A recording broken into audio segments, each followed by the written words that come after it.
తెలంగాణ రాష్ట్రంలో కుల వ్యవస్థ మూలంగా ఏర్పడిన సామాజిక విభేదాలను తొలగించడమే లక్ష్యంగా రాష్ట్ర ప్రభుత్వం పనిచేస్తుందని ఎంపీ డాక్టర్ మల్లు రవి అన్నారు. జిల్లాలో కులాంతర వివాహం చేసుకున్న 5 జంటలకు కలెక్టరేట్ కార్యాలయంలో ఎస్పీ సంక్షేమ శాఖ ఆధ్వర్యంలో ఏర్పాటు చేసిన కార్యక్రమంలో భాగంగా ఆయన వారికి ప్రోత్సాహక బహుమతులను కలెక్టర్ పదావ సంతోష్, జిల్లా ఎస్పీ డాక్టర్ సంగ్రామ్ సింగ్ పాటిళ్లతో కలిసి కులాంతర వివాహాలు చేసుకునే జంటలకు చెక్కులను అందజేశారు. ఈ సందర్భంగా ఎంపీ మాట్లాడుతూ రాష్ట్ర ప్రభుత్వ కులాంతర వివాహాలను ప్రోత్సహించేందుకు గాను ఈ ఆర్థిక సంవత్సరంలో వివాహాల ప్రోత్సాహక పథకం కింద ఒక్కొక్క జంటకు 2,50,000 రూపాయల చెక్కులను పంపిణీ చేస్తుందని, లబ్ధిదారుల వివరాలను ఒక్కొక్కరిగా అడిగి తెలుసుకున్నారు. ఈ కార్యక్రమంలో అదనపు కలెక్టర్ పి అమరేందర్, జిల్లా షెడ్యూల్డ్ కులాల అభివృద్ధి అధికారి ఉమాపతి మరియు తదితరులు పాల్గొన్నారు.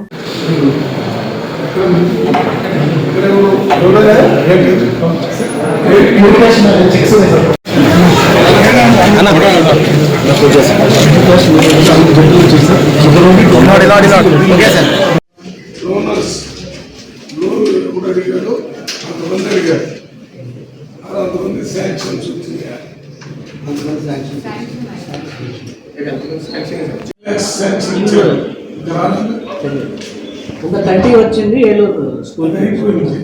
ఇంకో 30 చేశారని ఈడీ గారు సిఎస్ఆర్ మాట్లాడారు. ఎవరు ఎస్సీలో నువ్వు ఎస్సీ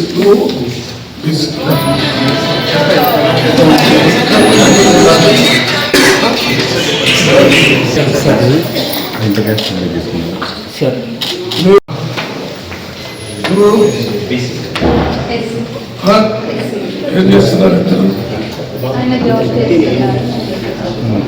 ఏం చదువుతున్నాము? ఎవరు? నాగమూల పక్కన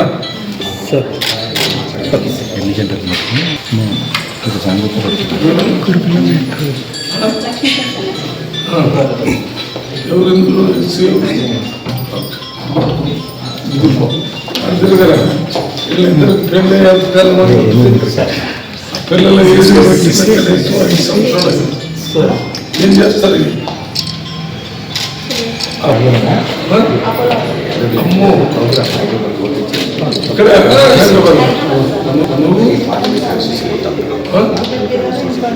ఎక్కడెక్కడ నువ్వు దీనికోసం వచ్చా? ఎవరు మీది?